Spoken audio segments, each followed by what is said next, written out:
going bad, man. Okay.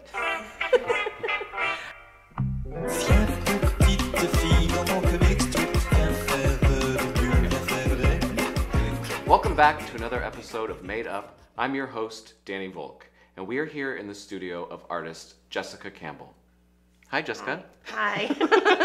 Thanks for letting us in your studio. Yeah, you're welcome. Thanks for coming. You're a painter, Painting, drawing, rug making. weaver, Well, dream weaver. Yeah, maybe a dream weaver. Walmart weaved that, so it wasn't me personally. Okay. But Are you familiar with that song, Dream Weaver? yes, I'm familiar. And are you a big fan of it? Yeah, I hadn't really thought about it before. Could you like sing a little refrain from I was really it? I'm hoping trying to remember. Yeah. I was hoping you'd ask that. Danny Volk, are you ready to be made up? I am. Great. Here we go. Okay. Oh, you had it in your hand. I had it in my hand. I love this arm. It's like... This is not going great. And you're from Canada. I'm from Canada, yeah. I'm from Victoria, British Columbia, originally, near Vancouver. And then I lived in Montreal for about 8 years. And I moved down here from Montreal. And how do you like Chicago? I like it all right. It took me a little bit of time to acclimatize myself. I went to the School of the Art Institute for grad school, and I met a lot of really talented artists, both the faculty members and my peer group. I think were just kind of dedicated to their work and talented in a way that I hadn't really experienced in a peer group before. So that was really huge for me. And then of course I met people through other schools and just through being in the city. It has a lot of activity, arts activity at a bunch of different levels. There are a lot of scrappy DIY kind of apartment gallery spaces and artist-run centers, and then some bigger commercial galleries, and one of the best museums in the world. I think it's a very rich place to be an artist, culturally rich. We're here in your studio. What do we see here? What's going on?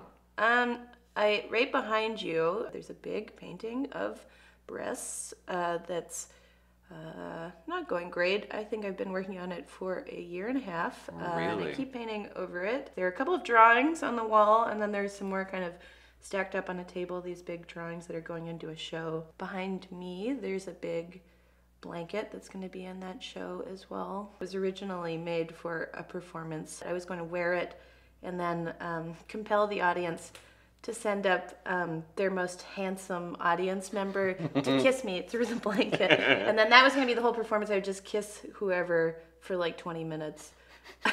But I'm kind of hoping that maybe we'll develop a bond through the blanket, and afterwards just see where it goes. What else is in this building? Oh, well, the building is called, inexplicably, the Kimball Arts Building. Certainly this is an art studio, but then there's also an archery range. There is a dog food supply store. There's a burlesque photo studio. There's a marching band that stores their stuff behind our studio. Yeah, it's a real mixed bag. So there's a dog food place in here, and would you say you have an obsession with dogs? Well, maybe. Last summer, my partner, Erin Renier, and I put on a play of a comic that we did called Sylvia Leads, The Colonel Throws a Ball, a murder, she wrote style murder mystery play / comic, except all of the characters are dogs. You played Baxter, the butler. So that play was kind of a one-off. It was funny, but it was I don't know that I can totally contextualize it within the framework of the rest of my practice. In general, I think there's a very overt relationship to humor, or cultural manifestations of humor. In particular, I've been making work about stand-up comedy, or that references stand-up comedy. The way I've been sort of thinking about it is that it's this kind of performance of it's an extremely vulnerable thing. It's also just a performance of that, because the person telling these stories is in total control. And I'm interested in humor as sort of being that. If you're making jokes, you're kind of in charge. You're kind of vulnerable, and you're also kind of in charge. When I'm thinking about writing a joke or something, it seems there is a best way to do it.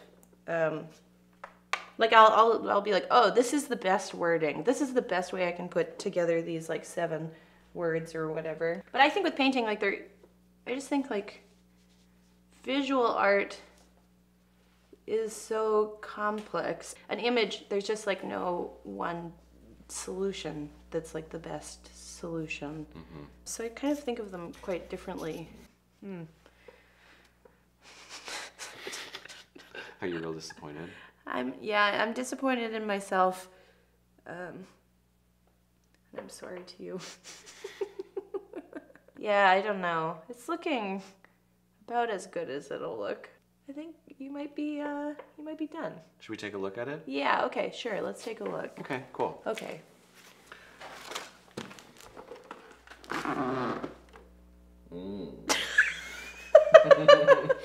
It's Hi there.